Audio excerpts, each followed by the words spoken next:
SV6 news కు స్వాగతం. ముందుగా హెడ్లైన్స్. బీజేపీ జాతీయ సభ్యత్వ నమోదును ప్రారంభించిన మోదీ.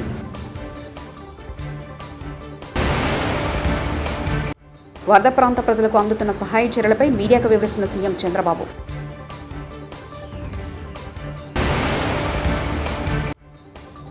వరద ప్రభావిత ప్రాంతాలను పరిశీలించిన సీఎం రేవంత్ రెడ్డి.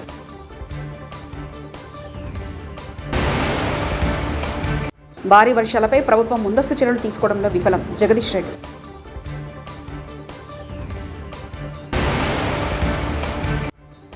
వరద ప్రభావిత ప్రాంతాన్ని పరిశీలిస్తూ ముందుకు సాగుతున్న వైఎస్ జగన్.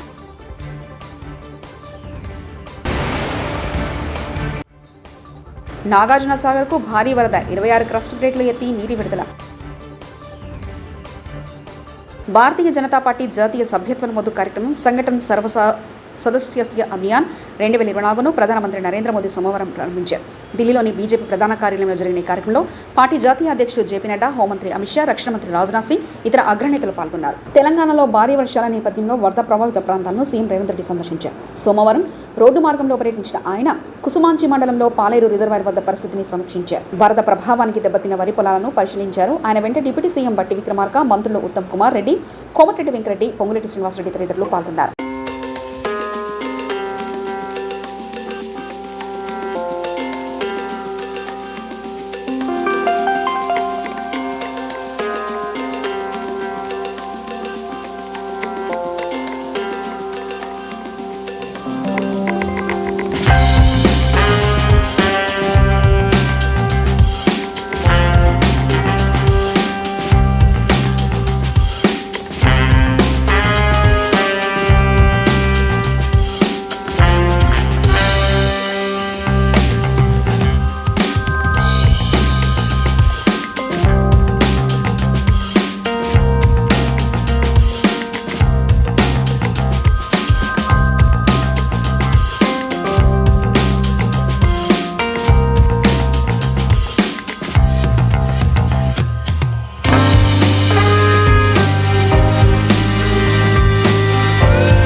విజయవాడలో వరద బాధితుల్ని పరామర్శిస్తున్న మాజీ ముఖ్యమంత్రి వైఎస్ జగన్.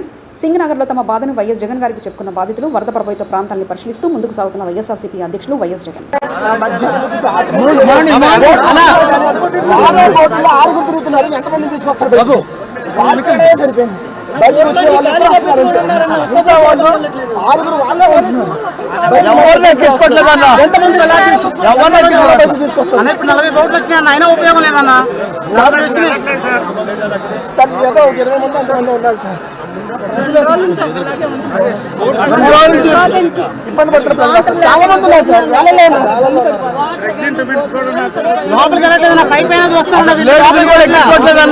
చాలా ఉందన్నా, రాజరాజేశ్వరి కూడా ఉందన్నా, రోడ్లో లేడీస్ కూడా ఎక్కించుకోవట్లేదన్నా.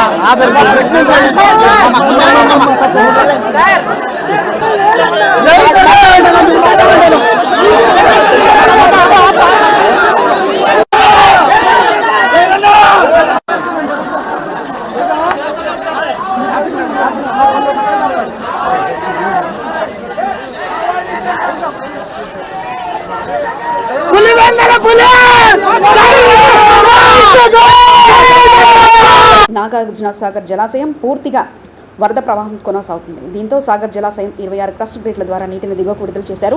జలాశయానికి శ్రీశైలం ప్రాజెక్టు నుంచి 5.41 క్యూసెక్ల నీరు ఇన్ఫ్లోగా వస్తుందని అధికారులు తెలిపారు. వర్షాల కారణంగా వరద ప్రవాహం పెరుగుతుండటంతో అధికారులు ఎప్పటికప్పుడు జాగ్రత్తగా వరద ఉధృతిని అంచనా వేస్తారు. వరదలో కొట్టుకుపోతామన్న భయంతోనే ముఖ్యమంత్రి, మంత్రులు నిన్న బయటకు రాలేదా? నిజంగా ప్రభుత్వం నుంచి సరైన ఆదేశాలు ఉంటే ప్రజలు బయటికి రారు. మీ ప్రాణం కంటే ఎక్కువ ఏదీ ఉండదు అంటూ బయటకు రాకండి అని ప్రభుత్వాలు, అధికారులు ప్రజలకు తెలియజేయాలి. దురదృష్టవశాత్తు ఒక సైంటిస్ట్ను వరదల వల్ల కోల్పోయామంటూ ఎమ్మెల్యే జగదీష్ రెడ్డి అన్నారు. చేస్తున్నారు పాపం, ఆ అమ్మాయిని కోల్పోయినాం, సైంటిస్ట్ను అశ్విని మోతిలాల్. నిజంగా ప్రభుత్వం వైపు నుంచి సరైన హెచ్చరికలు ఉంటే, సరైన ఆదేశాలు ఉంటే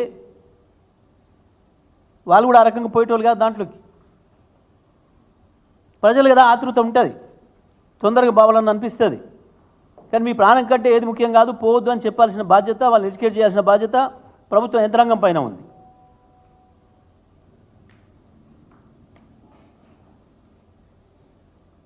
వాళ్ళు దాంట్లో నుంచెళ్ళి అడుగుతున్నారు ప్రజలు.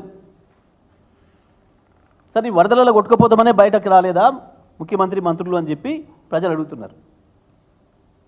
అధికారులు మంత్రులు క్షేత్రస్థాయిలో పర్యవేక్షించి నష్ట నివారణ చర్యలు చేపట్టడం, నేషనల్ డిజాస్టర్ ఫోర్స్ను ఏర్పాటు చేసి 8 యూనిట్స్గా విభజించి అత్యవసర పరిస్థితుల్లో సహాయం అందించే విధంగా అందుబాటులో ఉంచాం.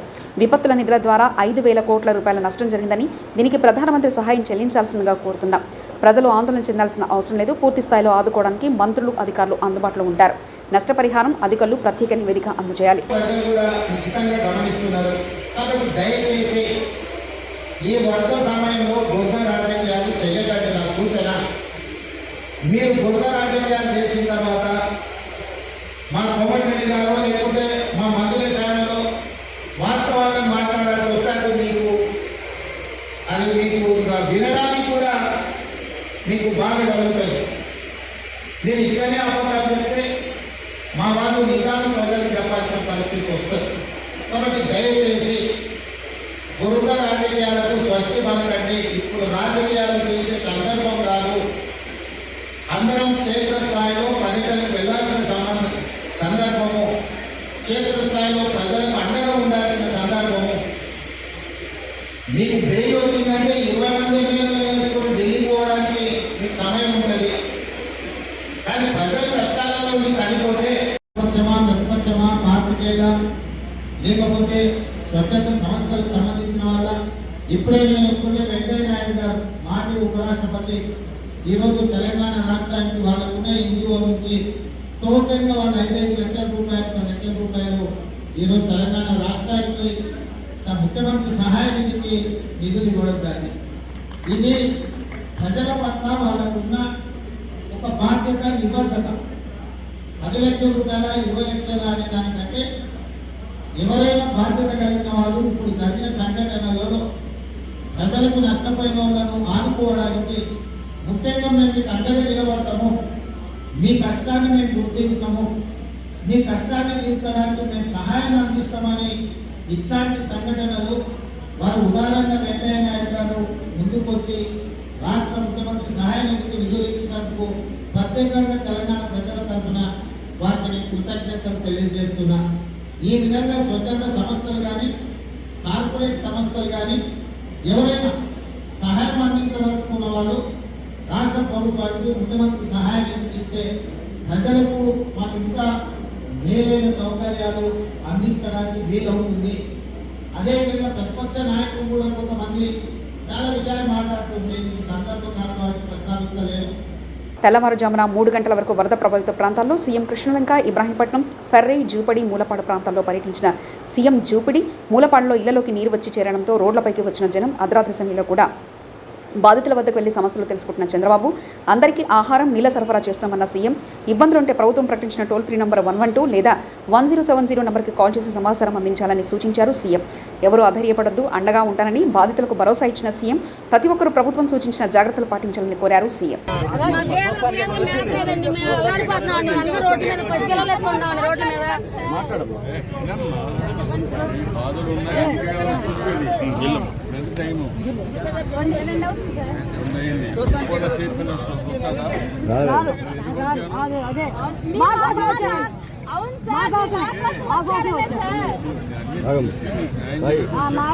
మేము ఇవ్వాల్సిన ఫుడ్ పాకెట్స్ కానీ అవన్నీ వెళ్తున్నాయి. ఇంకా మమ్మరం చేస్తున్నాం. ట్రాఫిక్ కూడా కంజెషన్ ఉంది, అన్ని రెగ్యులేట్ చేస్తున్నాం. చివరి ప్రాంతానికి కూడా వెళ్లాల్సిన అవసరం ఉంది. కొంతమంది పేషెంట్ కూడా ఉన్నారు, పిల్లలు ఉన్నారు, కొంతమంది ముసలోళ్ళు ఉన్నారు, వాళ్ళు కూడా తీసుకురావాలి. ఎవరు కూడా ప్యానిక్ రియాక్షన్ అవసరం లేదు. అందరూ ఓపిక పట్టండి. 1 గంట 2 గంటల్లో అందరం ఓపికగా ఉంటే ఇంకా తొందరగా పనులు అవుతాయి. అన్నీ చేస్తానని అప్పీల్ చేస్తున్నా. ఇక్కడే ఉంటా, కంట్రోల్ రూమ్ని యాక్టివేట్ చేస్తున్నా. ఎంతవరకు చేయగలుగుతామో అన్నీ చేసి అందరిని ఆదుకుంటాం. 110 పైన బోట్లు పనిచేస్తున్నాయి. అదే మాదిరిగా 4-6 హెలికాప్టర్లు వస్తున్నాయి. ఒక హెలికాప్టర్లో ఫుడ్ పెట్టడం కానీ, లేకుంటే బోట్లో తీసుకుపోవడం కానీ, పేషెంట్లు తీసుకురావడం కానీ ఇవన్నీ జరుగుతున్నాయి. వర్షం కూడా పడతా ఉంది, అయినా కూడా ఎక్కడ ఆపరేషన్స్ ఆపం, అన్ని విధాలు. సార్, ప్రకాశం బ్యారేజ్ 69 గేట్ దగ్గర బోట్లు కొట్టుకురావడం ఏమన్నా కుట్రే ఉందా? ఇవన్నీ ఇప్పుడు నేను అవన్నీ మాట్లాడను. ప్రతి ఒక్కదానికి మనం అవన్నీ మాట్లాడడం కరెక్ట్ కాదు. ప్రస్తుతం నా డ్యూటీ ఎట్టి పరిస్థితుల్లో కష్టాల్లో ఉండే ప్రజలను ఆదుకోవడం, వాళ్ళ ప్రాణాలు కాపాడుకోవడం, తక్షణ వాళ్ళకి కొంత సహాయం చేయడం అవసరం. అదే చేస్తాం. ఇంకా కూడా మనకు ఓవరాల్గా అక్కడే ఉంది. 11,40,000 క్యూసెక్స్ ఆఫ్ వాటర్ వస్తుంది. అది ఎప్పుడు రానంత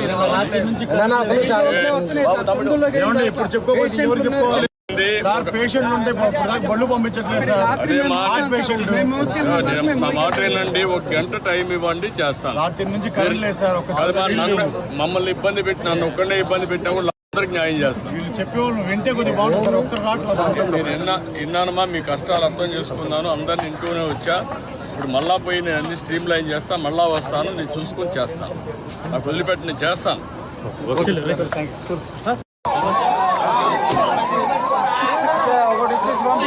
ప్రకాశం ప్యాలెస్ వద్ద 70 గేట్లలో మొదటి 3 గేట్లు విరిగిపోయిన దృశ్యాలు.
జిల్లా కేంద్రంలో పీజీఆర్ఎస్ వ్యవస్థను పటిష్టం చేయాలి. ప్రజా సమస్యలపై వెంటనే స్పందించి వేగవంతంగా నాణ్యతతో పరిష్కరించేందుకు ప్రత్యేక శ్రద్ధ తీసుకోవాలని జిల్లా కలెక్టర్ జి రాజకుమారి అధికారులను ఆదేశించారు. సోమవారం కలెక్టరేట్లోని సెంటనరీ హాల్లో పబ్లిక్ గ్రీవెన్స్ రిసైడల్ సిస్టమ్ను కార్యక్రమంలో పాల్గొని జిల్లాలోని వివిధ ప్రాంతాల నుంచి వచ్చిన ప్రజల నుంచి ఆర్డినెన్స్ స్వీకరించారు.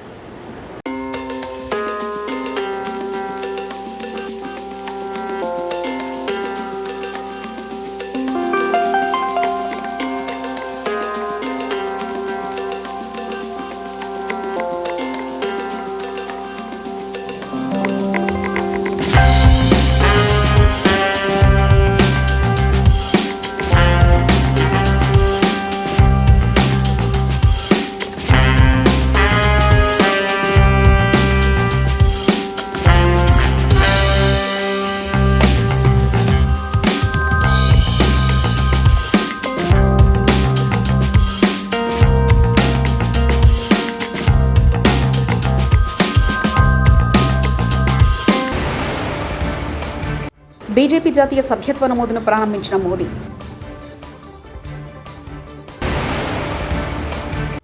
వరద ప్రాంత ప్రజలకు అందుతున్న సహాయ చర్యలపై మీడియాకు వివరిస్తున్న సీఎం చంద్రబాబు.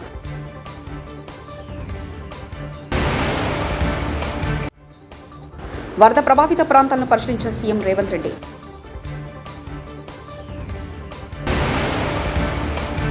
భారీ వర్షాలపై ప్రభుత్వం ముందస్తు చర్యలు తీసుకోవడంలో విఫలం జగదీష్ రెడ్డి.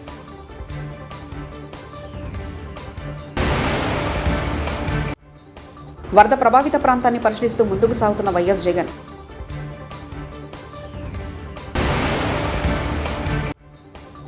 నాగార్జున సాగర్కు భారీ వరద, 26 క్రస్ట్ ప్లేట్లు ఎత్తి నీటి విడుదల. ఇవి బులెటిన్ విశేషాలు. చూస్తూనే ఉండండి SV6 న్యూస్.